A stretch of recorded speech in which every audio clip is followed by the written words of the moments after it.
Hello, welcome to Microfiche Microphone. I'm Micah, and on this channel we look at microfiche from the past, old newspaper articles in the public domain. We look at them with our modern eyes, our modern perspective, and see what we can learn from them.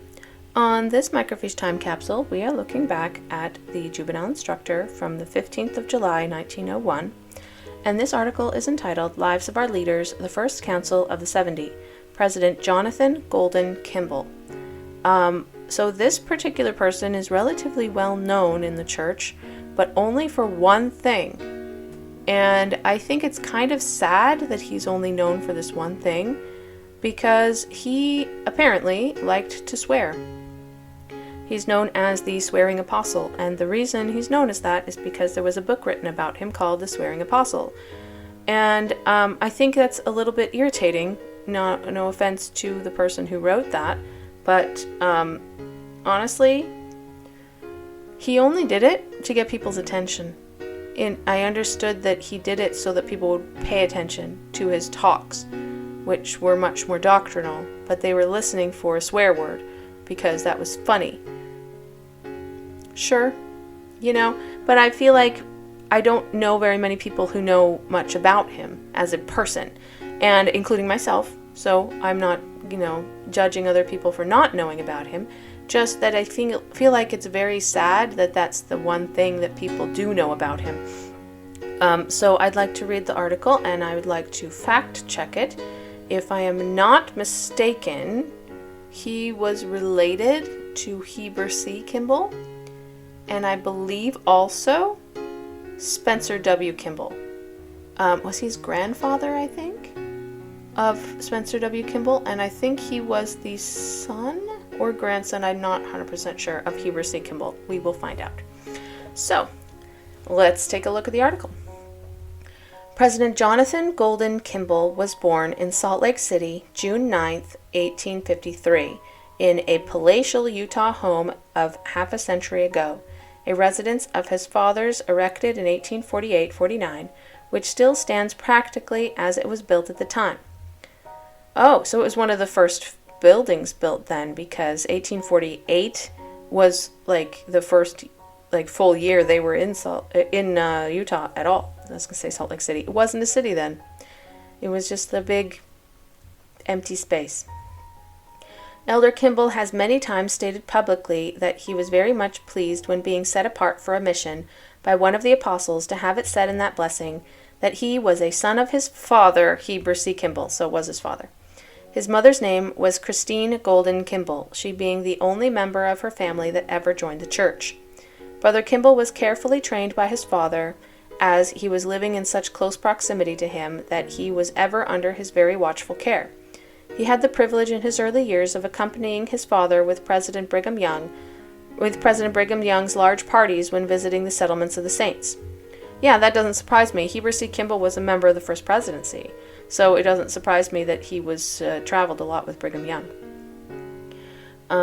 He was a student of the leading schools of Salt Lake City up to 1868 and had a life scholarship paid in what is now terminated in the University of Utah. Has now terminated. I'm not sure about the wording there, but okay. So it was the precursor, basically, to the University of Utah, yes? I understand that. So he was born in 1853, and he was done with school in 1868 at age 15. Yeah. He was also a student of the Morgan Commercial College. His father died June 22nd, 1868.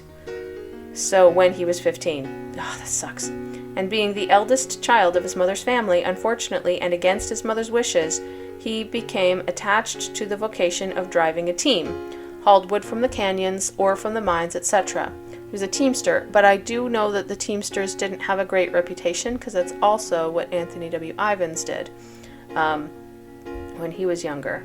Did we talk about him? I don't think we did, because he wasn't an apostle yet at this time, but we will probably talk about him at some point. To follow a profession of any kind was not urged upon young people in those days, and why not?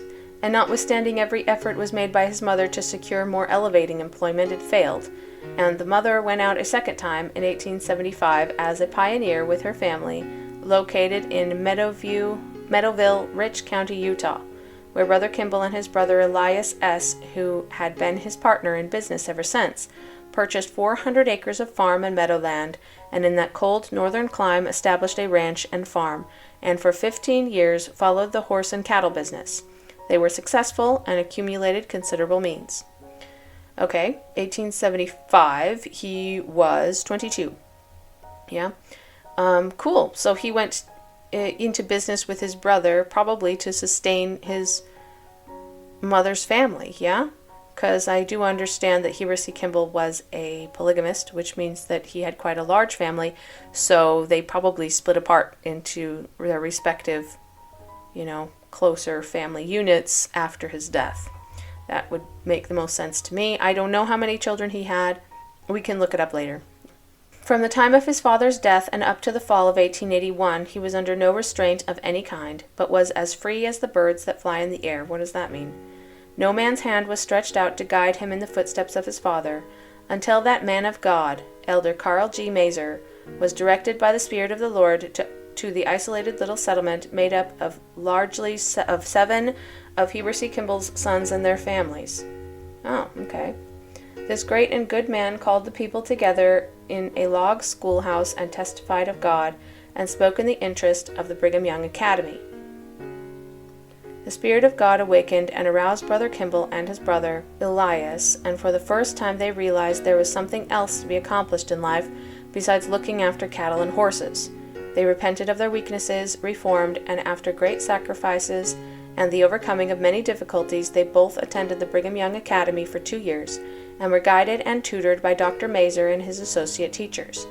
While it is true they did not graduate or attempt to do so, they repented, reformed, and gained a testimony that God lives, and they have been loyal and true to the Brigham Young Academy ever since. Okay, I have to comment on that a little bit because that's a little bit interesting. Carl G. Mazer was very well known. He was a German professor of religion, I believe, and a lot of people were influenced by him. So I will probably talk about him at some point. But I don't know, like, how I feel about this. So they're saying that they were free and they weren't under any, like, control. But, like, what the heck is that supposed to mean?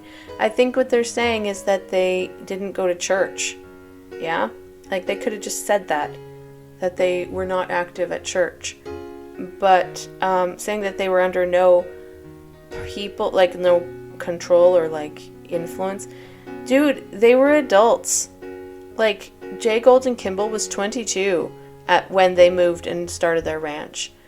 And his brother probably was also an adult, maybe around 20. I don't know, I'm guessing.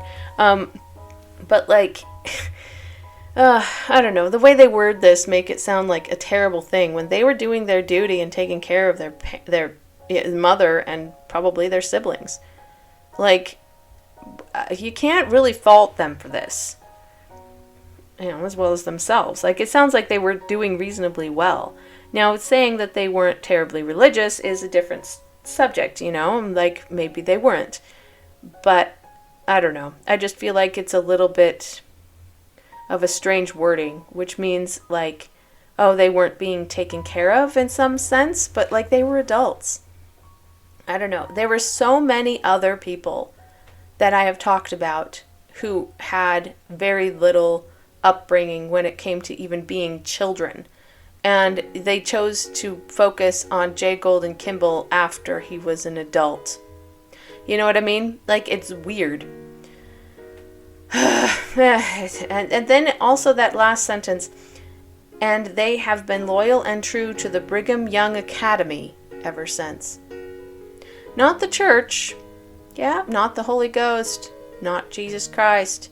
Not even Carl G. Mazer, but the Brigham Young Academy.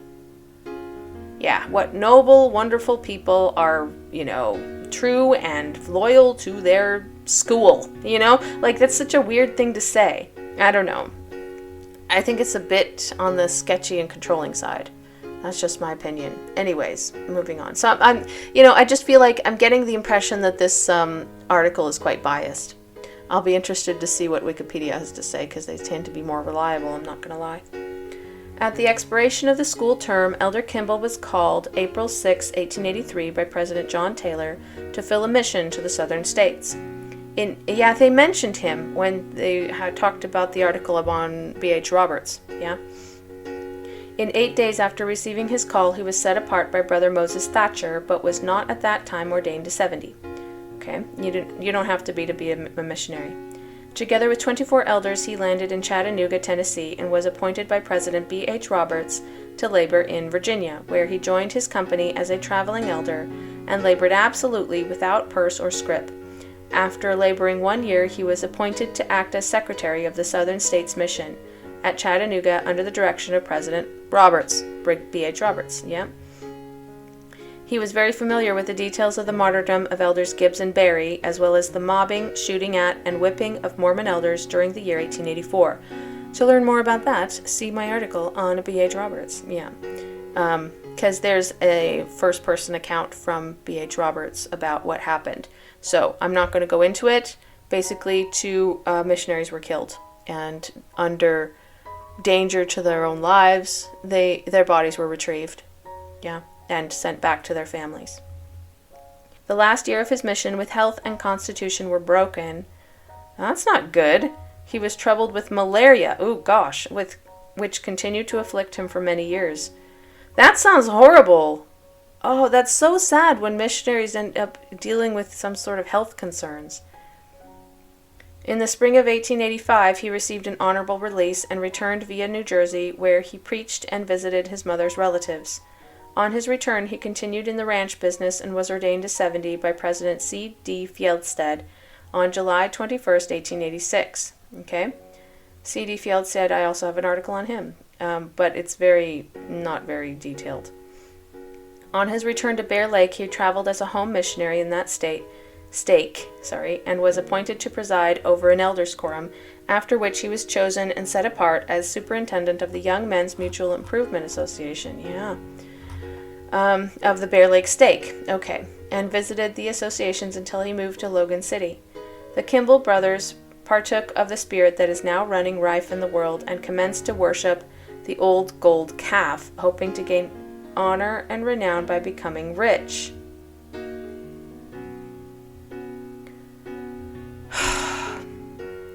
They started a business. Why don't you just say they started a business? That's not that big a deal. There were so many people at this time who started businesses. But worshipping at the golden calf, because he's not allowed to have money. Dude, watch my article and read Smoot and tell me that it's not okay to go after money. Gosh. They're being really snide and rude about this. Elder J. Golden, together with Newell and Elias, entered into the implement business under the name of Kimball Brothers, establishing places of business at Logan and Montpelier. And, they signed notes for the first time for over $30,000. Well, that's kind of scary. They labored hard for 4 years and lost their investment, but saved their good name and paid their debts. Well, that's very honorable of them. Why are they so snide about it? Their ranch was exchanged for Cache Valley property and their cattle and horses invested in real estate. They were not yet convinced of the danger of speculation, but went into the real estate business during the boom and bought everything almost that was for sale, and wound up their career as businessmen by investing in a company that had purchased 119,000 acres of land in Canada. What they failed to lose, their friends helped them out of, and they were for a time being prevented from chasing after the golden calf. Moral, don't go into debt, okay? So they made some poor business choices. That could happen to anybody. I don't understand why they're being so annoying about this. I'm sorry, this is a very judgy article. Okay, the Lord again came to the rescue, and Brother Golden was called August 1st, 1891, by the prophet Wilford Woodruff to succeed Elder William Spry as president of the Southern States Mission. Notwithstanding his health was seriously impaired, and he was about to graduate in a business way. What does that mean? The prophet of the Lord promised him that he should regain his health and be blessed of the Lord, which was literally fulfilled. Okay, well, I'm glad for him, but, I don't understand the snide comments. The author is not being very charitable. So, I don't know. I'm not appreciating this. Brother Kimball labored 3 years as president of the Southern States Mission and was succeeded by his brother Elias S. Kimball. They seem to be very close, yeah? On April 6, 1892, he was chosen one of the first council of the 70 and was ordained an apostle by Apostle Francis M. Lyman 2 days later. Okay, wait.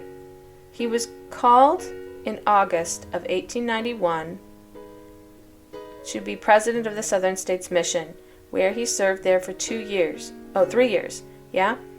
And he was chosen as one of the first council of the 70, aka Presidency of the 70, 6th of April, 1892.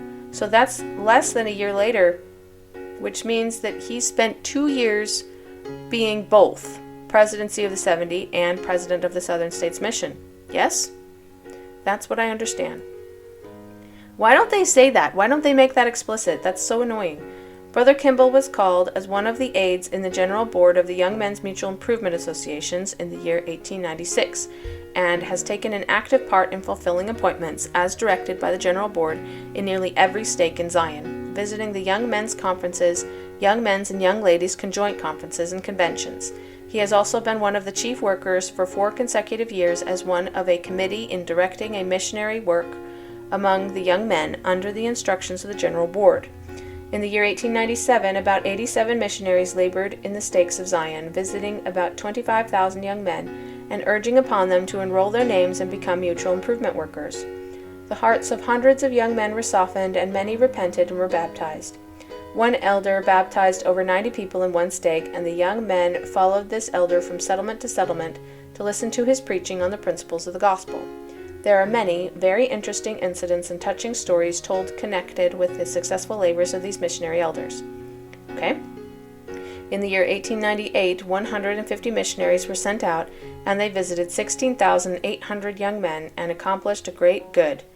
The plan of missionary work was somewhat changed in 1899, as only 38 elders received a regular call, as all others had been called by the presidency of the church, and were set apart as are the elders who go on foreign missions. These 38 elders were called to Salt Lake City and instructed by the leading authorities of the church for 5 days. And one elder was sent to each stake as a representative of the General Board to labor with the officers of the stakes and associations and to awaken an interest in the work. In the year 1900, another change was adopted and a local missionary work was introduced, wherein local missionaries were appointed in each association. These brethren went quietly to work to convert careless young men, and it was intended to have as many missionaries in each ward as we had young men to labor with. The committee this year, 1901, intended to send out among the young people another company of select and choice young elders as regularly called missionaries under the direction of the General Board, as it is believed there is a great field of labor among our young people for the preaching of the gospel. We have few, if any, instances where young men have rejected our missionaries in the labors during the past 4 years. Okay, this author is clearly a member of the board. Yeah, that is obvious to me. And it's annoying because they put way more details of that than they did about J. Golden Kimball's life. In January 1901, Brother Kimball was appointed by President Snow and given the privilege, in company with his wife, Elder Heber J. Grant, and family, to visit the California mission, the object of the call being chiefly that he might become acquainted with that field of labor. He had the privilege of meeting with the elders and saints and listened for the first time to the Mormon elders preach on the street corners. Elder Kimball was very much impressed with that country and people and believes the stake of Zion will yet be established in the state of California. Well, that's that's an understatement. Yeah, unfortunately, the author did not sign this. The very biased author. And it annoys me because this is not the first one either. This is definitely not a good article. I've definitely read better biographical articles. You're going off on a tangent on the Young Men's Improvement Associations, and then, before that, you're calling him out for going into business. Just because it didn't succeed doesn't mean that it wasn't a legitimate enterprise. That's so irritating. I'm sorry. That was the end of the article, I'm pretty sure anyway. It looked like it. And I'm going to the Wikipedia article because I am fairly certain that has to be better than this one. So, Jonathan Golden Kimball was born June 9th, 1853, which we knew, and died September 2nd, 1938. So he lived to age 85. Yeah. Was a leader of the Church of Jesus Christ of Latter-day Saints, LDS Church, serving as a member of the First Council of the 70 from 1892 until his death in 1938. He is considered one of the most colorful and beloved of the Church's general authorities. In the years since his death, Uncle Golden has become a near-legendary character among church members, possibly comparable to what Will Rogers or Mark Twain are to the general American public. Yeah, kind of a legend, cool person that everybody would have, thought was hilarious. And anyways, I still think it's a bit overblown, because I don't feel like he was really that person that people think he was. Anyways, okay, early life. Kimball was born in Salt Lake City, Utah Territory, the son of Apostle Heber C. Kimball and Christine Golden Kimball. He was one of 65 children fathered by Heber C. Kimball. Yeah, I told you I thought he had a really big family. A practitioner of the early LDS doctrine of plural marriage. Kimball was one of the first generation of Latter-day Saints to be born after the Mormon pioneers' exodus to Utah in 1847, and was familiar with the pioneer experience and the expansion of Latter-day Saint settlements in the Intermountain region. Kimball was the oldest of his mother's 3 children and was 15 when his father died. Yep, we figured that out. Oh, his mother only had 3 children. Okay. At least it wasn't a huge family to support then, as a 15-year-old. To support the family, he left school and became a mule driver. See? He had been in school, but he chose to do it because he needed to make money to support his family. His mother kept boarders as well as sewing for Zion's Cooperative Mercantile Institution, or ZCMI, one of the first department stores in the United States. Yes, I knew that. In 1876, he and his brother Elias established a horse and cattle ranch in Meadowville, Rich County, and moved there with their immediate family. See, he was still supporting his family, and there must be a third sibling somewhere. I don't know if it was a brother or sister. He cut timber during the winter for use in the construction of the church's Logan, Utah temple, and also worked as superintendent of a lumber mill. After hearing an 1881 speech by educator Carl G. Mazer, the Kimball brothers decided to leave their ranch and return to school. Yeah, they attended Brigham Young Academy in Provo, receiving certificates in bookkeeping and commercial arithmetic, commercial program diplomas in June 1881. They told me in the article that they didn't receive their certificates, like they didn't graduate. But it sounds like they did. Like, that's so irritating. Like, they downplayed that and being like, oh no, they didn't really learn anything. Like, well, they clearly did. Bookkeeping and commercial arithmetic. Like, that's so irritating. Don't downplay people's accomplishments. That's just stupid. Alright, sorry. That's so irritating me. Service as a missionary. After completing his education, Kimball was called as a missionary to the southern United States on April 6, 1883, by LDS Church President John Taylor. Kimball remembered that we have a quote, left Chattanooga, Tennessee with 27 elders assigned to the southern states. There were all kinds of elders in the company, farmers, cowboys, few educated, a pretty hard-looking crowd. And I was one of that kind. Yeah. The elders preached and talked and sang and advertised loudly their calling as preachers. I kept still for once in my life. Did he have a problem talking too much? See? We hadn't known that about him until just now. I hardly opened my mouth. I saw a gentleman on the train. I can visualize that man now. I didn't know who he was. He knew we were a band of Mormon elders. The elders soon commenced a discussion and argument with the stranger, and before he got through, they were in grave doubt about their message of salvation. He gave them a training that they never forgot. That man proved to be LDS Mission President B.H. Roberts. Good for him. For the first year of his mission, Kimball served in Virginia. Kimball served in a time of great persecution and some violence in the South. He was serving in the mission office in Chattanooga as mission secretary when three LDS elders were killed by a mob as they held services on Sunday, August 10, 1884. Although he developed a case of malaria, which troubled him for many years, Kimball remained active in the mission until his release in the spring of 1885. Yeah, they mentioned that he had malaria.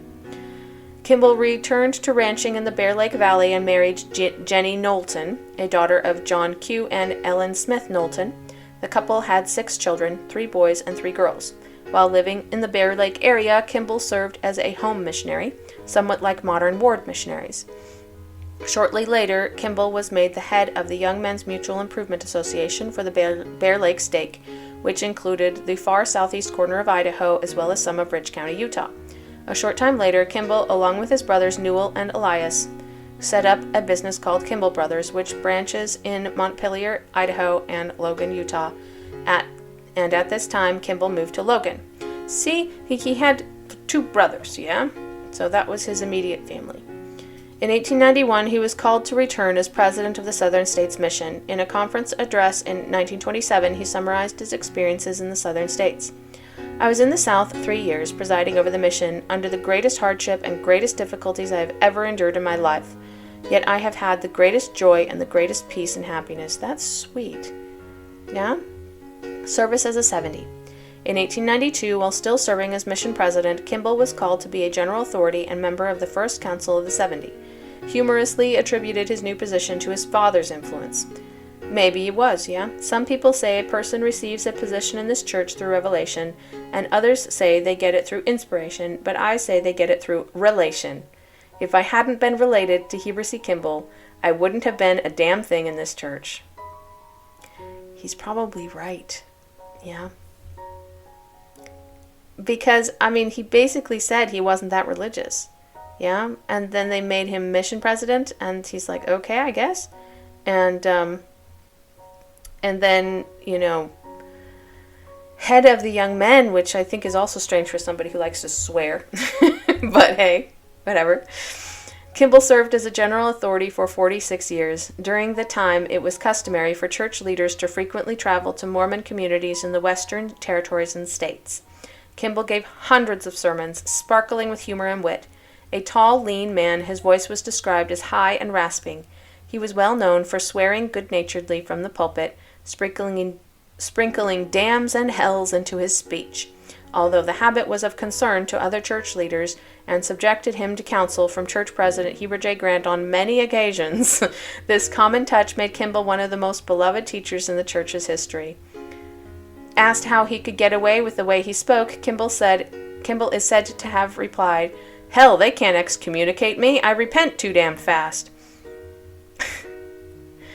Oh, geez. Yeah. I just don't think it's that big a deal. That's all. Why would they excommunicate him for using bad language? That's not an excommunicable offense. Yeah? It is a little bit funny that Heber J. Grant told him lots of times, dude, leave off the swearing, yeah? This folksy style was backed by intelligence and deep spirituality, and Latter-day Saints would travel long distances to hear him speak at conferences. He was so relatable, is the thing. Jay Golden stories have become a type of folklore for members of the LDS Church. One of the best known has LDS Church President Grant writing a clean radio speech for Kimball and ordering him to read it. However, once on the air, Kimball struggled with Grant's handwriting and finally exclaimed, "Hell, Heber, I can't read this damn thing." Most of the stories are apocryphal. So, that's what I'm saying. Most of these stories are not true. I just think that he was revered more than he deserved in that sense, and less than he deserved in others. So, that's why I wanted to look at him. Okay, Jay Golden was the one high dignitary who could keep any audience from sleep. They called him the Will Rogers of the church. That was a mistake. He should never have been compared with anyone, because Jay Golden was an original. Throughout the Mormon country, he is already a legend. Anecdotes and stories float through every Mormon hamlet, and there is even a kind of fraternity of storytellers specializing in Jay Golden stories, yeah. But like all originals, he defies transcription. He was himself, no less, no more, and nobody knew it better than he. Following the death of B.H. Roberts in 1933, Kimball became the senior president of the 70. He still held this position when he was killed in 1938 at the age of 85 in a single-vehicle automobile accident in the Nevada desert 50 miles east of Reno. He was buried at Salt Lake Cemetery. I had no idea that he was killed in a car accident. I just assumed, like most of the other general authorities, that he had, died of old age, basically. B.H. Roberts died of complications from diabetes. So, Jay Golden dying in a car accident, that's surprising. I guess that wasn't what I was expecting. I don't know. Did anybody else know that? But like I say, I just don't think that he was as notorious as people made him out to be. I hate to disappoint people, but that's it. Like, the stories about him don't sound true to me, most of them. So that's why I wanted to visit him as an actual person. Yeah. Did he say the things people think that he said? I think some of them. I don't think he said most of them. In fact, I've read some of his conference talks, and they are not that filled with swearing, and it was just that he was a personable kind of a person, and that wasn't the case with most of the general authorities, especially at the time, and that's why he was memorable. But I don't think that he did said all of the things that people think that he did and said. That's all. I do want to quickly see how he was related to Spencer W. Kimball. I'm not sure if they were directly related or not, and I just don't want to, tell you something that wasn't true. Yeah. J. Golden Kimball was Spencer W. Kimball's uncle, not father or grandfather, not direct line. He was through a different son of Heber C. Kimball. Yeah. So Spencer W. Kimball was the grandson of Heber C. Kimball, and J. Golden was the son of Heber C. Kimball. But because Spencer W. Kimball was not J. Golden Kimball's son, J. Golden Kimball was his uncle. Yeah. Spencer W. Kimball was the nephew. All right. Now that's interesting. I do like that. So they are related, but not directly. Yeah. Where do I start with this? Like, my opinions on this. I feel like the descriptions of him, the article wasn't very good. Yeah. I apologize that it wasn't good. I'm hoping that they get better. Like, I'm disappointed because the articles on the 12 apostles were so good. Like, most of them were really, really detailed and had a lot of things that were 100% accurate. Clearly, people spent time on those. But whoever wrote these ones and didn't sign their name, like, they're so incredibly biased. And they don't always fact check their information, and that's super irritating. Like, dude, if you're going to be writing about a person, then you have to get the details right. You know? I'm just saying. Like, for example, in B.H. Roberts' article, they talked about how he was in prison for 4 months, and then in the Wikipedia article it says 5. So which one was it? And I'm willing to bet that the Wikipedia article is correct. They also had more sources. Anyways, it's just very disappointing when these articles are so inaccurate. But, like, I also feel like J. Golden Kimball was a human being. He seems to have struggled a little bit with spirituality in general, at least as a young person. And that he became more spiritual later, but that he wasn't that active in the church until he became a member of the Presidency of the 70. And I think he may be right. He got his position because he's related to Heber C. Kimball and not because of any other reason. I guess that's definitely why he got the attention of the First Presidency. He's a bit cynical, though. I mean, he definitely didn't think he himself had a lot of merit, but he clearly did since he was so well loved, as far as his speaking style goes. Yeah. Anyways, I'm not going to go too deep into it because I don't know all of the stories about him. I'm not a J. Golden Kimball, expert, but I just feel like the legend that has become Mormon lore is inaccurate.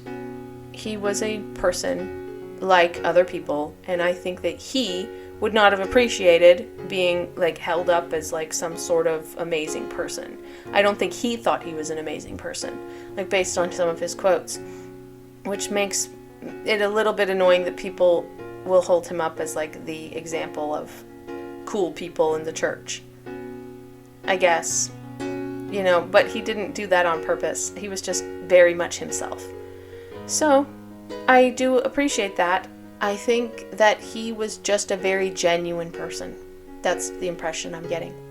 But I hope that you enjoyed learning more about J. Golden Kimball. and I hope that you have a little bit more insight into who he was as a human being. And if you liked the video, please give it a like and subscribe to the channel, and I hope to see you in the next video.